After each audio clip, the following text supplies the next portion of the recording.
नमस्कार दोस्तों, मैं अमर कुमार। अब फिर से पॉलिटिकल साइंस का यूनिट 7 जो नेट यूजीसी नेट से संबंधित है उसके कुछ प्रश्न लेके आपके साथ हैं। प्रश्नों की कुल संख्या 50 के लगभग है। तो चलिए शुरू करते हैं। और हर प्रश्न के ऊपर जो आपको कहीं भी वो जो कुछ ईयर लिखे हुए हैं 2017 या आगे 2015 होंगे या 18 होंगे, इसका मतलब है कि ये प्रश्न नेट के एग्जाम में, पॉलिटिकल साइंस के नेट के एग्जाम में इस वर्ष आ चुकी है। तो पहला प्रश्न है, यह किसका कथन है? संविधान सभा अनिवार्यतः एक दलीय देश में एक दलीय निकाय थी। वह सभा कांग्रेस थी तथा कांग्रेस ही भारत था। ऑप्शन है मोरी जोन्स, पॉल और ब्रास, ग्रेनविल ऑस्टिन और रिचर्ड सीसन। तो इसका सही आंसर है ग्रेनविल ऑस्टिन। आते हैं दूसरे प्रश्न की ओर। निम्न में से किस अधिनियम को भारतीय संविधान के अनुच्छेद 34 के अंतर्गत पारित नहीं किया गया है? ऑप्शन है सीमा सुरक्षा बल, दूसरा पुलिस बल, तीसरा सशस्त्र बल विशेष अधिकार अधिनियम और चौथा यानी डी सैन्य अधिनियम। तो सशस्त्र बल विशेष अधिकार अधिनियम पारित नहीं किया गया है। आते हैं तीसरे प्रश्न की ओर। सूचना का अधिकार अधिनियम के बारे में निम्नलिखित में से कौन सा कथन सही नहीं है? और आप इसके ऑप्शंस को पढ़िए, मैं इसका आंसर ऐसे ही बता दे रहा हूं कि शासकीय गोपनीयता अधिनियम 1923 को भी निरस्त कर दिया गया है, यह सही नहीं है। कुछ जगहों पे यह नियम अभी भी लागू है। ठीक है, इसे आप पढ़िएगा। अगला प्रश्न है, संवैधानिक संशोधन अधिनियम द्वारा वन तथा वन जीवों के संरक्षण को राज्य से हटाकर समवर्ती सूची में डाला गया। तो वो कौन सा संवैधानिक संशोधन था? 39वां, 40वां, 41वां या डी 42वां?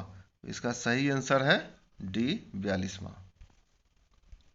अगला प्रश्न है, किस संवैधानिक संशोधन के अंतर्गत भारत में प्रशासनिक न्यायाधिकार का प्रावधान किया गया? 24वां, 59वां यानी 59th, 42nd, 44th। और इसका सही आंसर है 42वां संविधान संशोधन। आते हैं अगले प्रश्न की ओर। किस संविधान संशोधन द्वारा एक ही व्यक्ति को एक या एक से अधिक राज्यों का राज्यपाल या संघ राज्य क्षेत्रों का उपराज्यपाल नियुक्त किया जा सकता है? ये आपको पता होना चाहिए, 7वां संशोधन में हुआ था। आते हैं अगले प्रश्न की ओर। उस विधेयक को क्या कहते हैं जिसमें लोकसभा द्वारा स्वीकृत किए जाने वाले सभी मांग तथा संचित निधि प्रभार शामिल होते हैं? तो इसको विनियोग विधेयक कहते हैं, इसे आप पढ़ चुके होंगे। आते हैं अगले प्रश्न की ओर। अगला प्रश्न है, स्वतंत्र भारत का ऐसा पहला राज्य कौन सा था जिसमें जोड़ तोड़ और दल बदल के बाद सरकार बनी? और इसका आंसर है मद्रास। आते हैं अगले प्रश्न की ओर। अगला प्रश्न है, अनुच्छेद 356 के अंतर्गत किसी राज्य में राष्ट्रपति शासन की अधिकतम अवधि क्या हो सकती है? तो ये पता है कि अधिकतम अवधि 3 वर्ष ही होती है, उससे अधिक नहीं होती है। और एक बार में 6 महीने के लिए लगता है, 6 महीने के बाद एक्सटेंशन है। न्यायमूर्ति पुंछी आयोग किससे संबंधित है? ये केंद्र राज्य के संबंध में बना था, इसका आंसर बी होगा। आते हैं अगले प्रश्न की ओर। कौन भारतीय संघवाद को एक धारित किया हुआ फेडरेशन के रूप में वर्णित करते हैं, न कि एक साथ आने वाले फेडरेशन के रूप में? P Vardhan, R L Watts, Douglas Verney या डी डी बसु? तो पी वर्धन ऐसा बात किए थे। अगला प्रश्न है, किस समय से भारत के चुनाव आयोग को 3 सदस्यों वाला निकाय बनाया गया? 89, 90, 93 या 2001 से? तो 1993 से बना दिया गया था नरसिम्हा राव के समय। किस मुख्य चुनाव आयुक्त ने भारत के राष्ट्रपति को पत्र लिखकर चुनाव आयुक्त को हटाने की सिफारिश की थी? ये अभी ज़्यादा पुराना मामला नहीं है, नवीन चावला के द्वारा ही ये किया गया था। आते हैं अगले प्रश्न की ओर। भारत में निर्वाचन संबंधी सुधार के साथ निम्नलिखित में से कौन सा संबंधित नहीं है? संथानम समिति, तारकुंडे समिति, इंद्रजीत गुप्ता समिति, दिनेश गोस्वामी संबंधी समिति। तो ए बी डी ये सब के सब चुनाव से संबंधित थे, लेकिन इंद्रजीत गुप्ता समिति नहीं थी। आते हैं अगले प्रश्न की ओर। अगला प्रश्न है, संविधान की 12वीं अनुसूची द्वारा नगर पालिकाओं के क्षेत्र के अंदर कितनी कार्यात्मक मुद्दे रखी गई है? नगर पालिका के अंदर कितने कार्यात्मक मुद्दे हैं? तो नगर पालिका में 18 है और पंचायत में 29 रखी गई है। आते हैं अगले प्रश्न की ओर। अगला प्रश्न है, थुंगन समिति द्वारा पंचायती राज के लिए निम्नलिखित में से सिफारिश नहीं की गई थी। ठीक है, तो थुंगन समिति त्रिवर्षीय कार्यकाल के सिफारिश नहीं की थी, बाद बाकी सारा सिफारिश है। तो बी में जिला स्तर पर आयोजन है, जो सब कुछ किया गया था, बस केवल त्रिवर्षीय कार्यकाल की सिफारिश नहीं थी। पंचायतों के लिए संवैधानिक स्वीकृति की मांग करने वाली प्रथम समिति कौन सी थी? इसका आंसर पता होना चाहिए आपको, संवैधानिक। ठीक है, तो बलवंत राय मेहता समिति प्रथम समिति थी जो पंचायतों के संदर्भ में गठित की गई थी और रिपोर्ट दी थी, लेकिन संवैधानिक स्वीकृति की बात जीवीके राव समिति की थी, और ये राजीव गांधी के सरकार के समय का घटना है। आते हैं अगले प्रश्न की ओर। 18वां प्रश्न है, अनुच्छेद 243 भी पंचायत से संबंधित है कि अंतर्गत 73वें संवैधानिक संशोधन अधिनियम में कहा गया है कि किसी राज्य के कितने से अधिक जनसंख्या न होने पर मध्यवर्ती पंचायतों का गठन नहीं किया जा सकता है। 18 का आंसर है ए 10 लाख, बी 15 लाख, सी 20 लाख और डी 30 लाख। तो 20 लाख, 20 लाख इसका सही आंसर है। आते हैं अगले प्रश्न की ओर। अगला प्रश्न है, निम्न में से किसने सुझाव दिया था कि नियंत्रक एवं महालेखा परीक्षक पद को समाप्त कर देना चाहिए? तो पॉल एपलबी, ये प्रसिद्ध विचारक थे अमेरिकन, जो इंडिया में रह करके इंडियन डेमोक्रेसी और इंडियन एडमिनिस्ट्रेशन के ऊपर बहुत सारे इनकी रिसर्च पेपर हैं, पढ़िएगा इनको। बी सही आंसर है। आते हैं अगले प्रश्न की ओर। भारतीय संविधान के किस संशोधन में सरकार ने मंत्रियों की संख्या कम करने का उल्लेख किया गया? ये वाजपेयी जी के समय ही किया गया था। तो 91st अमेंडमेंट था, जिसमें कि मंत्रियों की संख्या को कम कर दिया गया, यानी कि जो total number of the house है उसका 15% कर दिया गया। आते हैं अगले प्रश्न की ओर। अगला प्रश्न है, संविधान में अंतर्राष्ट्रीय शांति एवं सुरक्षा का उल्लेख किया गया है। कहाँ पे? प्रस्तावना में, मौलिक अधिकार में, राज्य के नीति निर्देशक तत्व में या आपदा प्रबंधन में। तो अनुच्छेद 51 आपको याद होना चाहिए, सी इसका सही आंसर है। आते हैं अगले प्रश्न में, भारत को मृदु राज्य किसने बताया? गुन्नार मिर्डाल, मैनार विनर, रजनी कोठारी या केसी हुयर? तो आपका सही आंसर है केसी हुयर ने बताया था मृदु राज्य। पंचायती राज एवं सामुदायिक विकास मंत्रालय का मंत्री सर्वप्रथम किसे बनाया गया था? आपको पता होगा, एसके डे थे, जो सबसे पहले पंचायती राज और सामुदायिक विकास मंत्रालय का मंत्री बने थे। आते हैं 24वें प्रश्न पे, निम्नलिखित मामलों में से किसने भारतीय संविधान के मूलभूत ढांचे की अवधारणा प्रतिपादित की है? गोलकनाथ मामला, मिनर्वा मिल्स मामला, केशवानंद भारती मामला या डी मेनका गांधी मामला? तो गोलकनाथ का ही वो मामला था। आते हैं अगले प्रश्न की ओर। भारतीय संविधान के किस अनुच्छेद के अंतर्गत निर्वाचन आयोग स्थापित करने का प्रावधान है? इसका आंसर अगर नहीं पता है तो आश्चर्य है, क्योंकि अनुच्छेद 324 में वो वर्णित है। आते हैं अगले प्रश्न की ओर। निम्नलिखित में से कौन सा भारत में चुनावी सुधारों के साथ संबंधित नहीं है?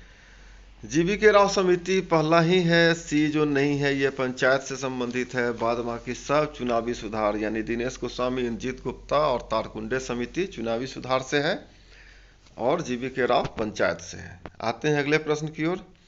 अगला प्रश्न है, निम्नलिखित में से किस आयोग ने पिछड़े वर्गों को क्रीमी लेयर की पहचान की थी? ऑप्शंस है बीपी मंडल आयोग, मुंगेरी लाल आयोग, काका कलिलकर आयोग। मुंगेरी लाल आयोग 2 बार लिखा गया, इसके लिए माफी, लेकिन इसका आंसर मुंगेरी लाल आयोग ही होगा।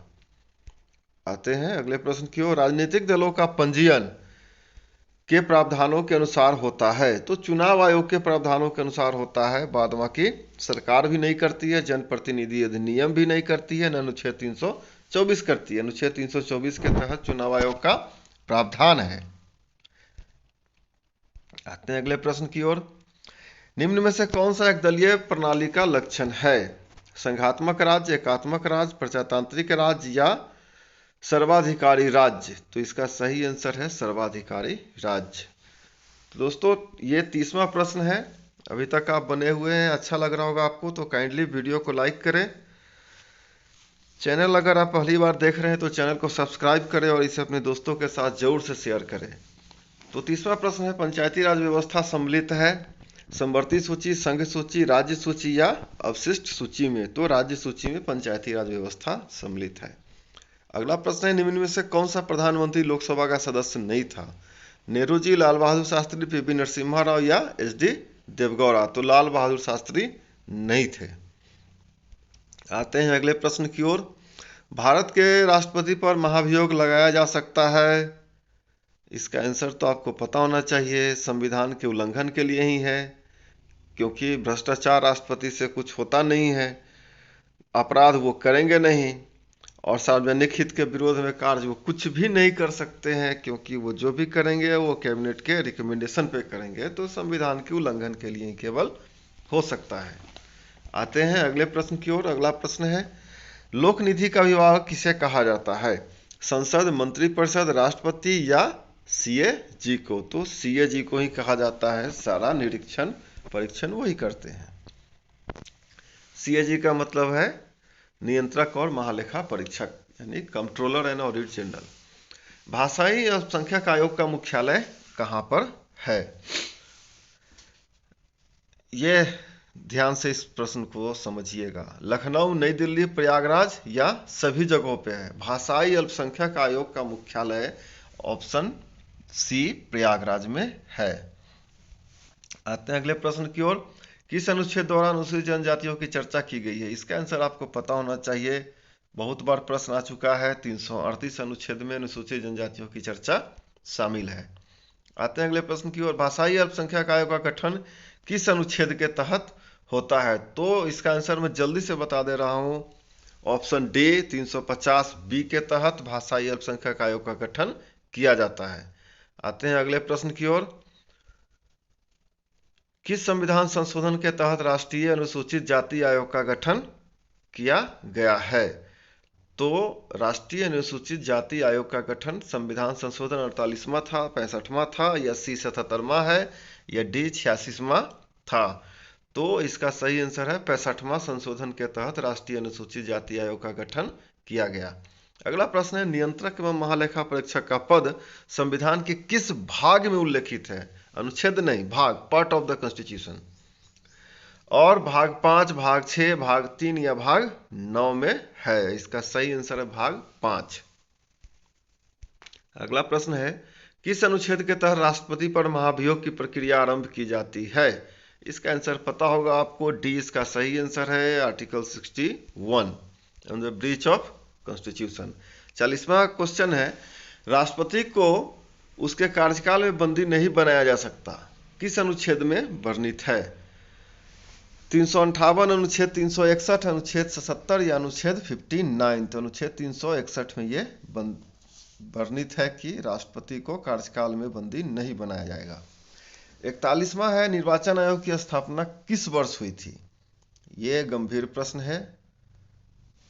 1952, बी 1951, सी 1950 या डी 1949? तो पहला चुनाव 1952 में संपन्न हुआ था, 51 में प्रक्रिया आरंभ हुई थी, इसके लिए निर्वाचन आयोग का गठन 1952 में किया गया था। ऐसा मत समझिए, जब 51 और 52 में चुनाव की प्रक्रिया आरंभ की गई थी, इसका मतलब कि निर्वाचन आयोग का गठन उससे पहले कर दिया गया होगा। तो इसका सही आंसर है सी 1950। आते हैं अगले प्रश्न की ओर। वयस्कता की आयु 21 वर्ष से घटाकर 18 वर्ष किस संविधान संशोधन अधिनियम द्वारा किया गया? इसका आंसर आपको पता होगा, ये भी 61वां ही है। आते हैं अगले प्रश्न की ओर। निर्वाचन संबंधी प्रावधान संविधान के किस भाग में है? भाग 20, भाग 16, भाग 17 या भाग 15 में है? निर्वाचन संबंधी, तो डी इसका सही आंसर है। भारत के सबसे पहले किस आम चुनाव में अमिट स्याही का प्रयोग किया गया था? अभी जब चुनाव होता है और जो उंगली पे जो स्याही लगाया जाता है, उसका प्रयोग सबसे पहले किस चुनाव में किया गया था? तो दूसरा चुनाव था, या तीसरा चुनाव था, चौथा चुनाव था, या पांचवा? तो तीसरा चुनाव में स्याही का प्रयोग शुरू कर दिया गया था। 45वां प्रश्न है, मतदान व्यवहार का अध्ययन सबसे पहले कहां किया गया? मतदान व्यवहार, France, B America, C Japan या डी ब्रिटेन में? तो इसका सही आंसर है 45 का ए, फ्रांस में मतदान के व्यवहार का अध्ययन किया गया।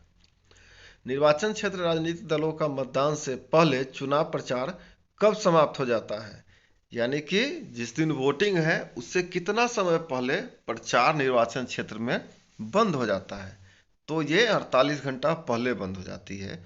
इसके बाद जो भी आवेदक हैं या जो चुनाव लड़ रहे हैं, जो भी नागरिक, वो घर घर जाकर के चुनाव प्रचार कर सकते हैं, मैन टू मैन मिल सकते हैं, होम टू होम मिल सकते हैं, लेकिन कोई रैली, कोई सभा, कोई जुलूस नहीं करेंगे। तो 48 घंटा पहले। आते हैं अगले प्रश्न की ओर। ईवीएम सबसे पहले किस राज्य के चुनाव में आया था? और इसका सही आंसर है गोवा। गोवा में सबसे पहले आया था। और आपको अगर पता हो कि गोवा के किस वर्ष के चुनाव में आया था तो आप कमेंट बॉक्स में आकर के कमेंट करके बताइए। अगला प्रश्न है, कॉलेज विश्वविद्यालय में होने वाले छात्र संघ चुनाव के संबंध में कौन सी कमेटी गठित की गई थी? Very important question. और बीएस खन्ना समिति, लिंगदो समिति, चिलैया समिति या अरोरा समिति? तो लिंगदो समिति ही छात्र संघ चुनाव के संबंध में गठित की गई थी। 49वां प्रश्न है, राष्ट्रीय अनुसूचित जनजाति आयोग का गठन किस संवैधानिक संशोधन के तहत हुआ था? और इसका सही आंसर क्या है? ऑप्शन है 69वां, बी 59वां, सी 79वां या डी 88वां।